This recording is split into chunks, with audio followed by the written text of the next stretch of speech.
Hello, everyone.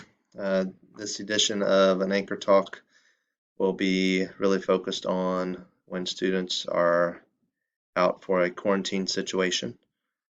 I want to first start by thanking all of you for kind of demonstrating the culture that we're trying to grow here, and that's the constantly growing piece. That's a major piece of our bird culture that we're constantly growing.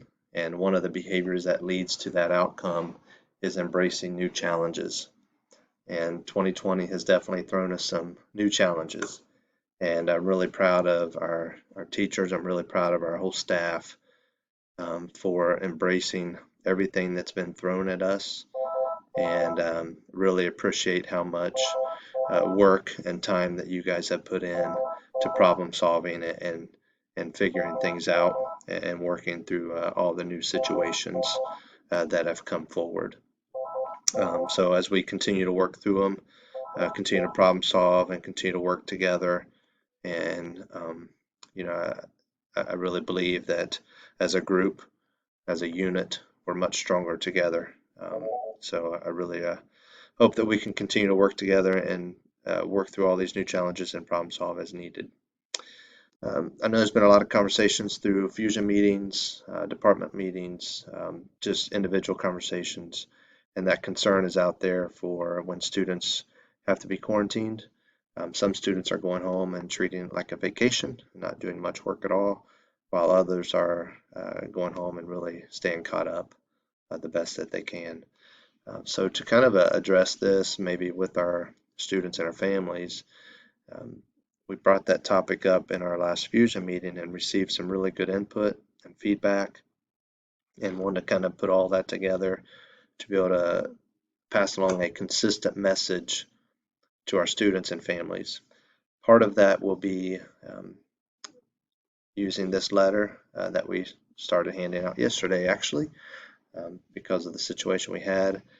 And this letter will kind of goes into a soft start of, sorry this happened.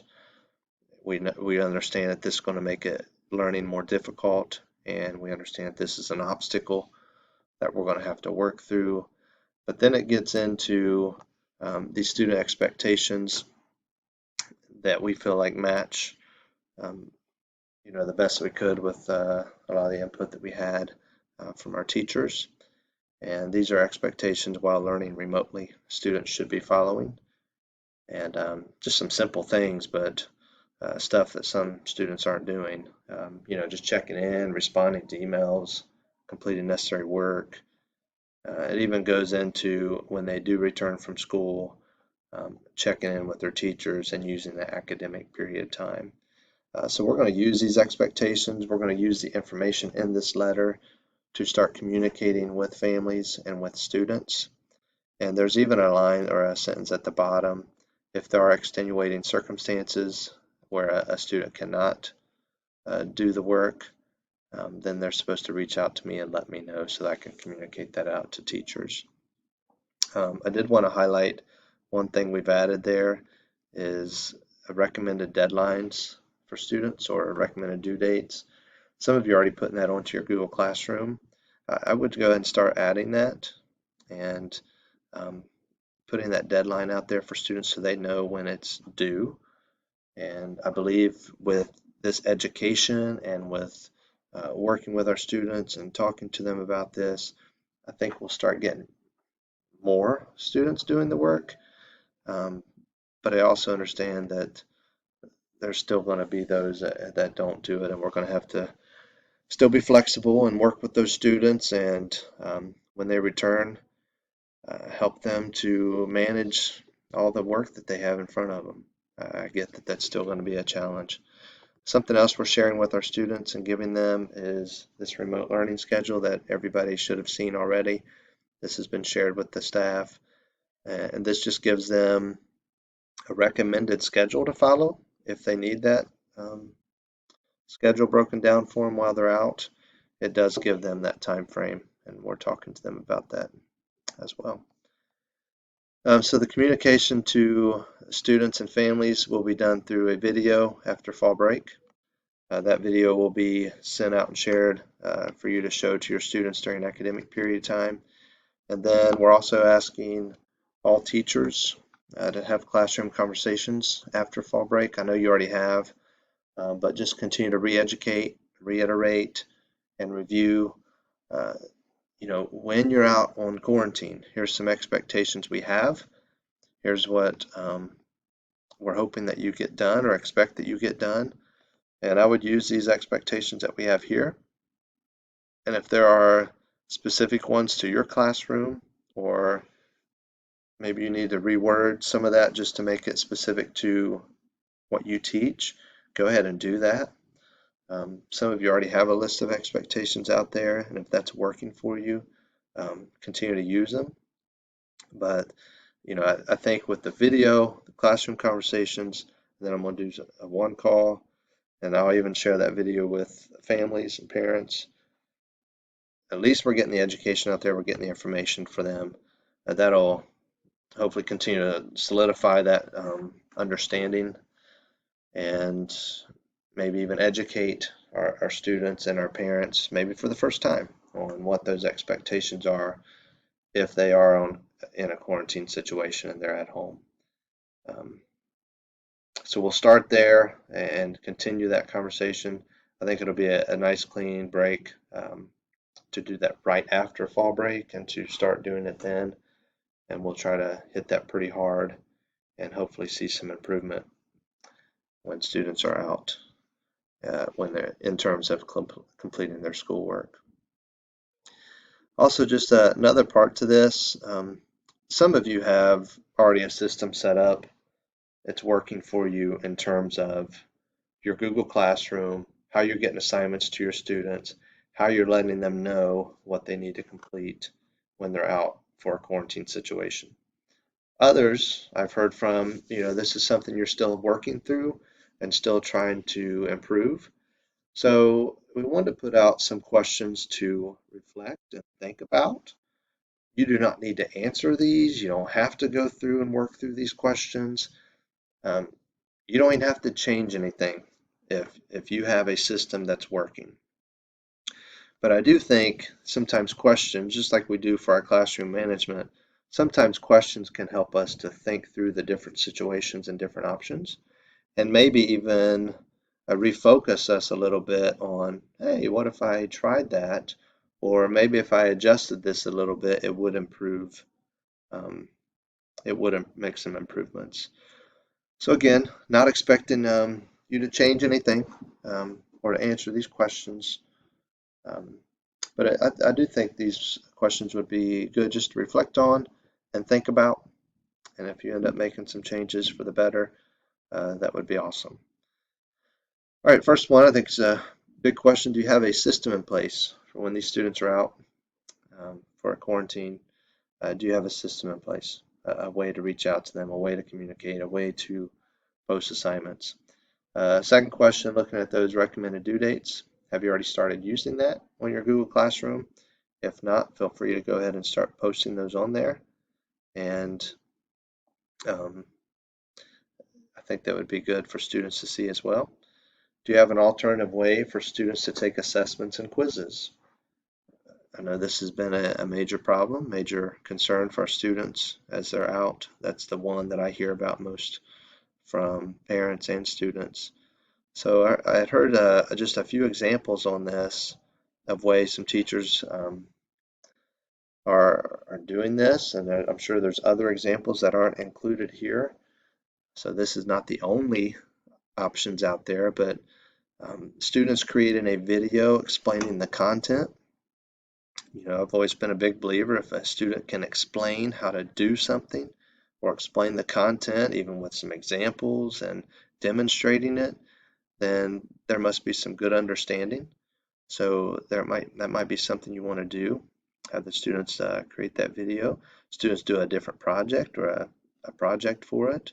Students take the assessment electronically and then maybe send you a picture of their results. Fourth question there, do you have a section on your Google Classroom specific to students who are quarantined? I know some of you are doing this already. Would that be helpful? Is that something that you would like to consider? If you feel like you already have a good system and it's working for you, then you don't have to add a section just for this, but just maybe something to think about. Do you provide a short summary or recap of the day to the students? This actually came from a student who had been quarantined, and her thought was it would be nice to have kind of a recap of the day so that she and maybe other students would feel like they were there, even though physically they weren't. So just something to think about. Number 6, there's been a lot of conversation on this.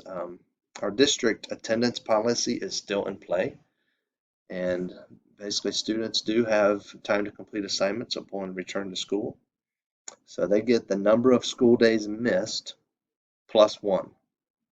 So if a student missed 5 school days, they would get 6 days to complete the assignment or assignments. Ask yourself, are you going to give them more time if they need it? If you see that they're working on it, they're just not done on the assignment yet, but they're still providing that effort, are you going to give them extra time? That's something for you to think through. That kind of goes along with the recommended due dates for question 2.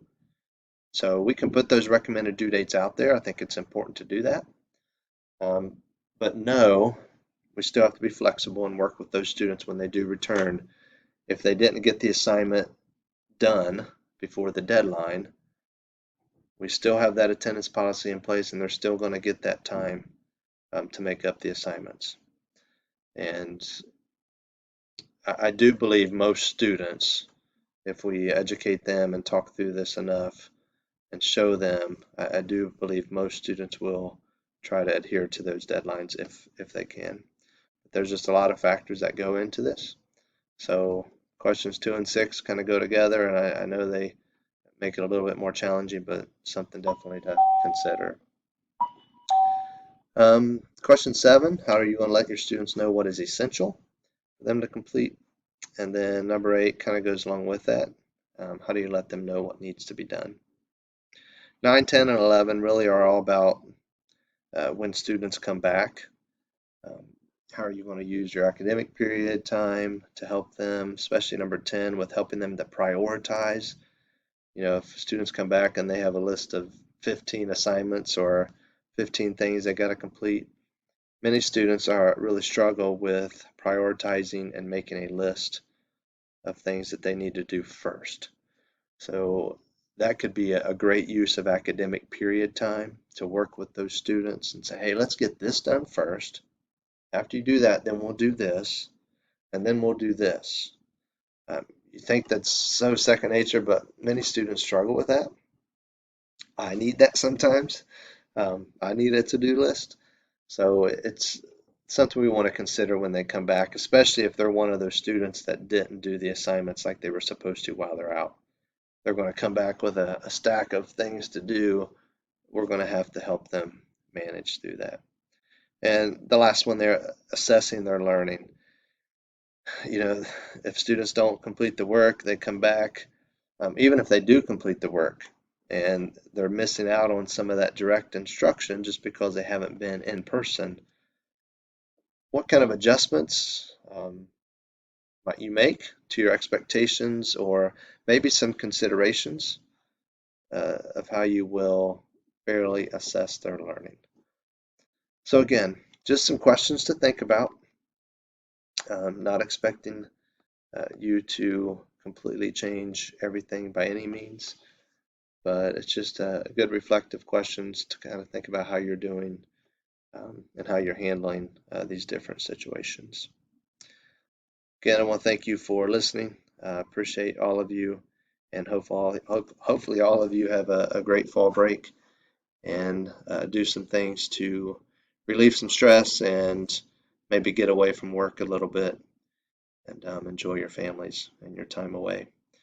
Thanks again, and have a great day.